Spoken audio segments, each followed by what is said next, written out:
욥의 아내의 반응과 이에 대한 욥의 반응입니다. 자, 이게 이제 무슨 말일지 오늘 한번 내용을 통해서 차근히 살펴보겠습니다. 자, 욥의 아내에 대한 언급은요, 일단 사탄과 관련이 있죠. 첫 번째 시험을 이긴 욥에게 사탄은 두 번째 시험을 내리려고 합니다. 그래서 하나님으로부터 허락을 또 받으러 가죠. 근데 이 두 번째 시험은 욥의 건강을 치는 일이었습니다. 그런데 첫 번째 고난을 겪었을 때는 아무 말도 없었던 이 욥의 아내가 이 두 번째 고난을 겪었을 때 욥에게 말을 합니다. 근데 그 말이 그렇게 길지는 않아요. 그리고 다시는 욥의 아내가 등장하지 않습니다. 하지만 그 말 자체가 굉장히 중요한 말이기 때문에 어떻게 우리가 살펴보는 것이 좋을지 한번 이야기를 해보도록 하겠습니다.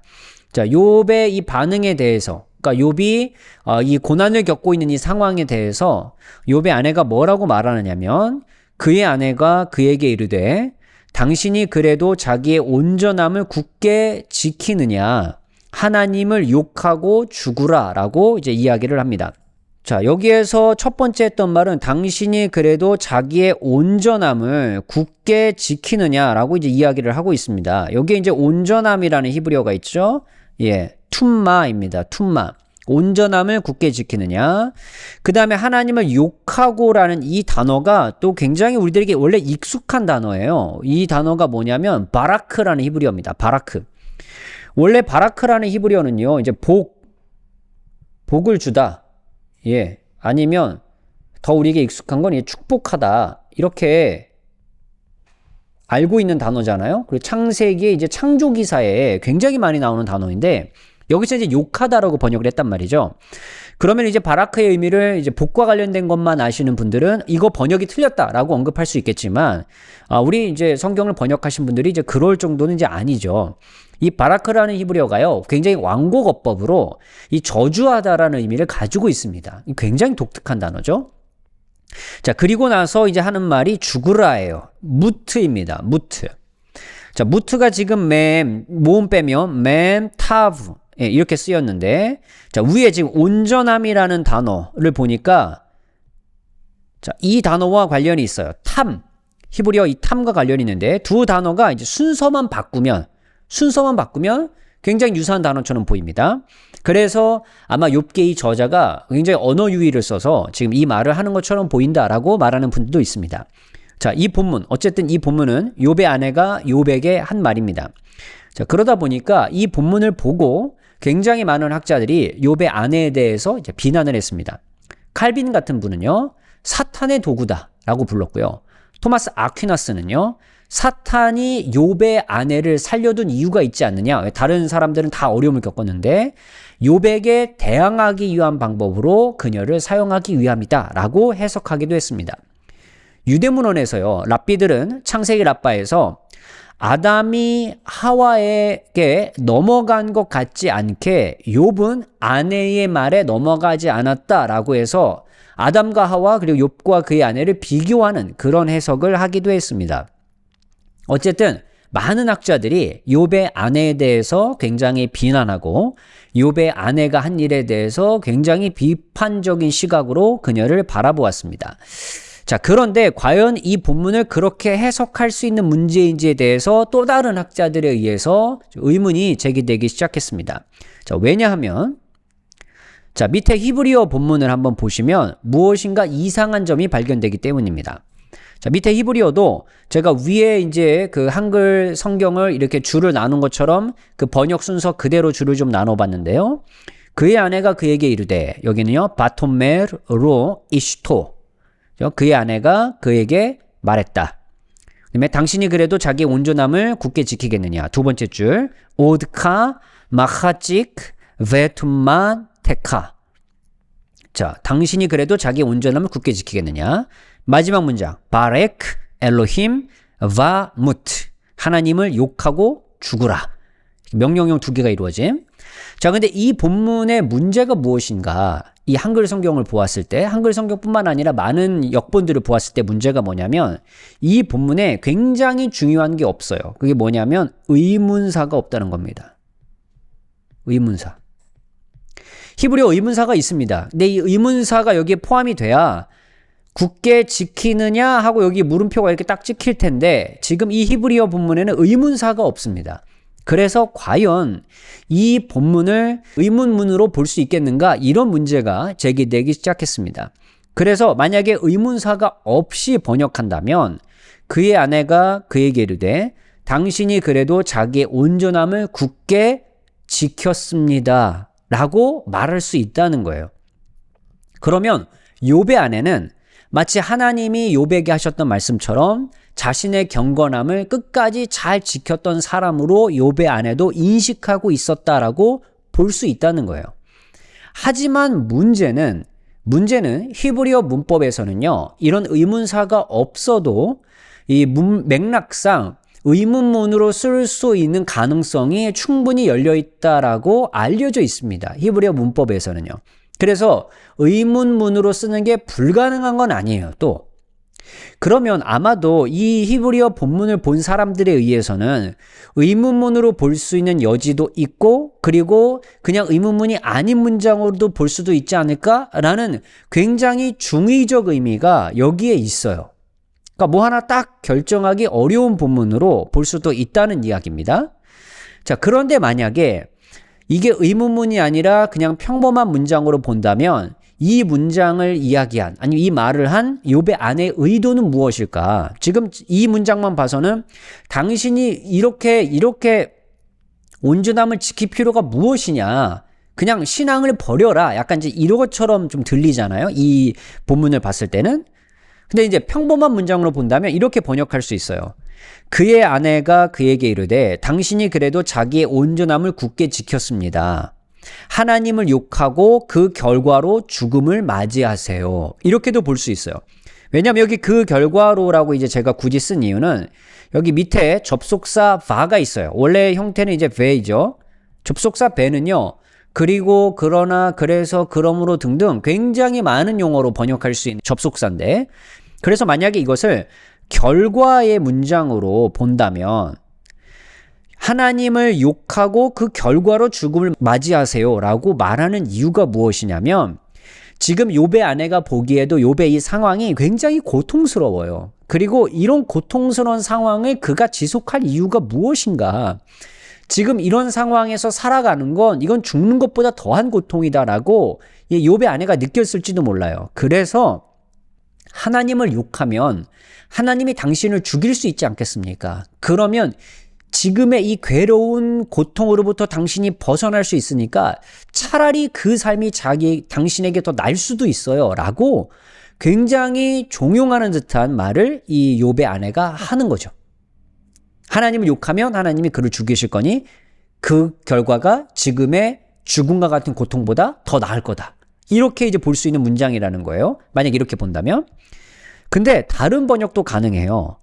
자, 그의 아내가 그에게 이르되 당신이 그래도 자기의 온전함을 굳게 지켰습니다. 여기까지는 똑같죠? 하나님을 찬양하고, 자, 여기 찬양하고라고 번역한 건, 자, 여기 바레크. 자, 바레크라는 히브리어 요거. 자, 이 단어가 원래는 앞에 있었던 문장에서 이제 저주하다라고 번역했는데, 이제 이건 완곡어법이라고 말씀드렸으니까, 원래 이제 가장 많이 쓰이는 번역인 찬양하다, 축복하다, 이제 이런 번역을 하고, 평안히 죽음을 맞이하세요라고 이제 말하는 것은 지금 이 욥의 아내가 보기에도 지금 욥이 왜 고난을 당하고 있는지 몰라요. 알 수가 없어요. 그래서 당신이 지금까지 온전히 믿음을, 경건함을 굳게 잘 지키고 있었는데 마지막까지 그렇게 당신의 경건을 잘 지키면서 죽음을 맞이하는 것이 당신에게 굉장히 필요할 겁니다. 라고 해서 오히려 욥의 경건을 잘 지키라고 말하는 듯한 그런 모습이 욥의 아내의 말을 통해서 들리는 것 같습니다. 자, 그렇다면 지금 이 욥의 아내의 말은 적어도 세 가지 의미로 볼 수 있다는 거죠. 우리가 봤던 개역 개정 번역처럼 욥을 비난하는 투로 보든지, 아니면 하나님을 저주하고 죽음을 맞이함으로 인해서 이 고통으로부터 벗어나든지, 아니면 지금의 이 상황을 그리고 경건함을 끝까지 잘 유지하면서 마지막까지 하나님을 찬양하며 살려고 하는 것인지, 이게 무엇 하나 딱 확실히 정하기 굉장히 어려운 본문이라서 다양한 의미가 들어있는 그런 욥의 아내의 말이라고 이 본문을 좀 볼 수 있을 것 같아요. 예, 그런데 우리가 딱 정하긴 굉장히 어렵지만 그녀가 어떤 말을 했는지 욥은 잘 알겠죠. 그래서 욥이 그녀에게, 욥의 아내에게 무엇이라고 반응하는지 보면 우리가 얼추 좀 유추해 볼 수 있는 내용은 있는 것 같아요. 자, 욥이 뭐라고 말하냐면 그가 이르되 그대의 말이 한 어리석은 여자의 말 같도다. 우리가 하나님께 복을 받았은즉 화도 받지 아니하겠느냐 하고 이 모든 일에 욥이 입술로 범죄하지 아니하니라 라고 이제 대답하고 있습니다. 자, 여기에 이제 어리석다라고 쓰인 단어, 이 단어 나발. 나발이란 말 구약에서 좀 본 적이 있죠? 자, 근데 이 단어 때문에 이 단어가 또 여자의 말 이렇게와 또 연결이 돼서 뭔가 이 여성에 대해서 굉장히 집중하는 그런 해석을 한 경우가 적지 않지만 여기선 그냥 어리석다 이 말 하나에만 집중하면 돼요. 그냥 이 단어만 중요한 겁니다. 자, 어리석다라는 이 의미가요. 문자 그대로 어리석은이라는 의미가 맞아요. 그래서 이 문장을 잘 보면 이 여인은 굉장히 지적 능력이 부족하고 그리고 공감 능력이 굉장히 없는 사람으로 보이지만 이 단어가 생각보다 좀 복잡한 단어입니다. 왜냐하면 이 단어는요. 신학적으로, 윤리적으로, 사회적으로 규범을 무시하거나 개의치 않는 사람을 의미할 수도 있기 때문입니다. 그래서 의미가 굉장히 많아요. 하나님을 부인하는 사람, 의로운 사람을 비웃는 사람, 명예가 훼손되어 외면과 무시를 당하는 사람. 굉장히 이런 의미가 많고요. 또 지혜롭지 않은 사람일 수도 있고요. 경험이 없는 사람일 수도 있습니다. 그래서 무감각한 사람으로 볼 수 있다는 여지가 분명히 있습니다. 그런데 여인에게 던진 이 어리석은 나발이라는 단어를 해석할 수 있는지 정확하게 우리가 알 수 없지만 이 말을 통해서 우리가 알 수 있는 건 욥은 자신의 아내의 조언을 거절했다는 거예요. 거절했다는 거. 그게 중요한 것이죠. 그래서 그녀의 말에 대해서 오히려 욥은 실망한 것이 아닐까. 그런 생각을 좀 해보게 됩니다. 자, 그 다음에 하나님께 복을 받았으니 이제 화도 받아야 되지 않겠는가? 이건 이제 좋은 것도 받았으니까 나쁜 것도 받아야지 이렇게 문자적 의미로 해석한다기보다는 그냥 하나님께서 그 모든 것을 다 주관하고 계시지 않아?